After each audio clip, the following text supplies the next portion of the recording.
কিয়ামতের ময়দানে যত আমল দুনিয়াতে আছে এর মধ্যে সবচেয়ে ভারী আমল কোনটা হবে জানেন? ওয়াজ শুনলে আমল নামায় সওয়াব লেখা হবে না ইনশাআল্লাহ? এটা কিয়ামতের ময়দানে আমল নামায় সবচেয়ে ভারী হবে না। কোরআন তেলাওয়াত করলে আমল নামায় সবচেয়ে ভারী হবে সেটা না। কিয়ামতের দিন আমল গণা হবে না মাপা হবে? কথা বলেন। কিয়ামতের দিন মানুষের আমল গণা হবে না মাপা হবে? মাপা হবে।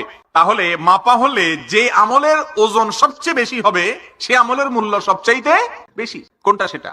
সুনানে তিরমিজিতে বর্ণিত হয়েছে, রাসূল করিম সাল্লাল্লাহু আলাইহি ওয়াসাল্লাম ইরশাদ করেছেন, মা মিন শাইইন ইউদাউ ফিল মিজান ইয়াউমাল কিয়ামাতি আসকালু মিন হুসনিল খুলুক।